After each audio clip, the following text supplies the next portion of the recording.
Hi friends, welcome to Raga's kitchen friends. இன்றைக்கி வீடியோவில் சாதத்துக்கு சூப்பரான கொள்ளு துவையல் எப்படி பண்ணுறதா ஃப்ரெண்ட்ஸ் பார்க்க போகிறோம். இதை செய்கிறதுக்கு நான் இன்றைக்கி வந்து 1/2 கப் அளவுக்கு கொள்ளு எடுத்துக்கிறேங்க. கிட்டத்தட்ட 100 கிராம் அளவுக்கு இருக்கும். இதை ஒரு 2-3 தடவை நல்லா கழுவிட்டு 1/2 கப் கொள்ளு அப்படின்னா கிட்டத்தட்ட ஒரு 3.5 கப் அளவுக்கு தண்ணி ஊற்றிக்கோங்க. அதாவது 7 மடங்கு அளவுக்கு தண்ணி ஊற்றணும். தண்ணி ஊற்றி குக்கரில் போட்டு கிட்டத்தட்ட ஒரு 7லேருந்து 8 விசில் விட்டு எடுத்துக்கோங்க. அப்போ தான் வந்து கொள்ளு நல்லா வெந்திருக்கும். ஏன்னா நம்ம வந்துட்டு கொள்ளு ஊற வைக்கல, டைரெக்டாக அப்படியே சேர்க்குறோம். அதனால் ஒரு 8 விசில் கிட்ட விட்டுட்டு எடுத்திங்கன்னா நல்லா சூப்பராக சாஃப்டாக வெந்திருக்கும். இப்போ பாருங்கள், நல்லா வெந்துருச்சு. இப்போது இதில் வந்து தண்ணி மட்டும் வடித்து எடுத்துக்கலாம். இந்த கொள்ளு தண்ணியில் நம்ம வந்துட்டு கொள்ளு ரசம் வச்சு நல்லா டேஸ்ட்டாக இருக்குங்க. உடம்புக்கும் ரொம்ப நல்லது.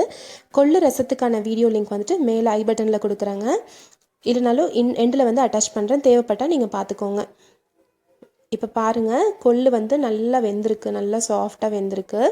இந்த அளவுக்கு நல்லா வெந்திருந்தால் தான் நம்ம துவையல் வந்து நல்லா டேஸ்ட்டாக இருக்கும். இப்போது ஸ்டவ்வில் ஒரு வாணலி வச்சுக்கலாங்க. இதில் 1 டீஸ்பூன் அளவுக்கு எண்ணெய் விட்டுக்கலாம். எண்ணெய் கொஞ்சம் லைட்டாக சூடானதும் இதில் 1 டீஸ்பூன் அளவுக்கு சீரகம் சேர்த்துக்கலாங்க.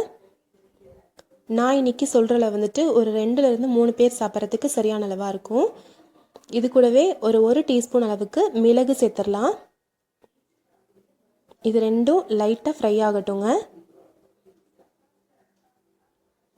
இது கூட ஒரு 10லேருந்து ஒரு 15 பல் அளவுக்கு பூண்டு சேர்த்துடலாம்.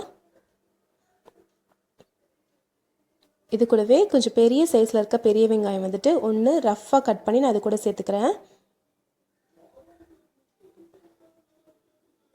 சேர்த்துட்டு இது கொஞ்சம் வதங்கட்டும். பூண்டு வெங்காயமும் கொஞ்சம் வதங்கணுங்க. கொள்ளு துவையல், கொள்ளு ரசம் இதெல்லாம் வந்து மருத்துவ குணம் மிக்கதுங்க. நம்ம அடிக்கடி நம்ம சாப்பாட்டில் சேர்த்துக்கிறனால நம்ம உடம்புக்கு ரொம்ப ரொம்ப நல்லது. கொஞ்சம் லைட்டாக வெங்காயம் வதங்கினதும் இது கூட ஒரு தக்காளி சேர்த்துடலாங்க. ஒரே ஒரு தக்காளி சேர்த்து கொஞ்சமாக உப்பு போட்டு வதக்கிக்கலாம். இது வந்து ஃபுல்லாக நல்லா சாஃப்டாக வதங்கணும்னு அவசியம் இல்லைங்க. ஒரு 3/4 வாசி வதங்கியிருந்தாலே போதுமான அளவாக இருக்கும். இது கூடவே கொஞ்சமாக கருவேப்பிலையும் சேர்த்து வதக்கிக்கலாம். ஒரே ஒரு காஞ்ச மிளகாய், நம்ம ஏற்கனவே காரத்துக்கு மிளகு போட்டிருக்கோங்க. நான் இப்போ ஒரே ஒரு காஞ்ச மிளகாய் மட்டும் இது கூட சேர்த்துக்கிறேன், நல்ல ஒரு டேஸ்ட்டுக்கு. பாருங்கள், இப்போ 3/4 வாசி அளவுக்கு நல்லா வதங்கியிருக்கு. இந்த அளவுக்கு வதங்கினாலே போதுங்க. இப்போ நம்ம ஸ்டவ் ஆஃப் பண்ணிடலாம். இது கொஞ்சம் சூடு ஆறட்டும். இது சூடாறினதும் இப்போ ஒரு மிக்ஸி ஜார் எடுத்துக்கலாங்க. மிக்ஸி ஜாரில் நம்ம வேக வச்சுருக்க கொள்ளு பருப்பு சேர்த்துடலாம். ஃபஸ்ட்டு வந்து கொள்ளு பருப்பு தாங்க போடணும், அப்போ தான் இது வந்து நல்லா அரைப்படும். பாருங்கள், இப்போ கொள்ளு பருப்பு எல்லாமே சேர்த்தாச்சு. இப்போ இது கூட நம்ம வதக்கி வச்சுருக்கோம் இல்லைங்களா, அதையும் சேர்த்துடலாம். இப்போ நம்ம வதக்கி வச்சுருக்கிறதுக்கு உப்பு வந்து நம்ம சேர்த்துட்டோங்க ஏற்கனவே. ஆனால் கொள்ளு பருப்புக்கு ஒன்றும் சேர்க்கலை.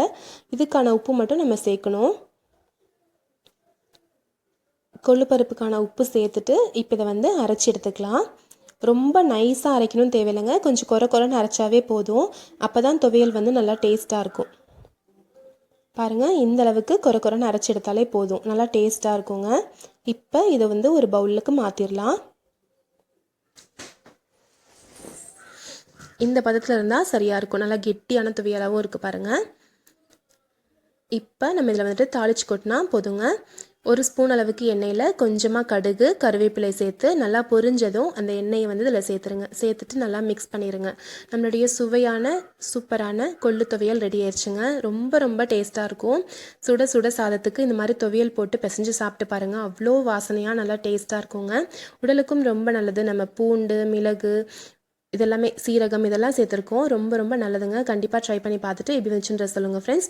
இந்த ரெசிபி உங்களுக்கு பிடிச்சிருந்துச்சுன்னா நம்ம சேனல் ராகாஸ் கிச்சனில் ஒரு லைக் கொடுங்க. ஃப்ரெண்ட்ஸ் கூட ஷேர் பண்ணுங்கள், சப்ஸ்கிரைப் பண்ணுங்கள். தேங்க்யூ.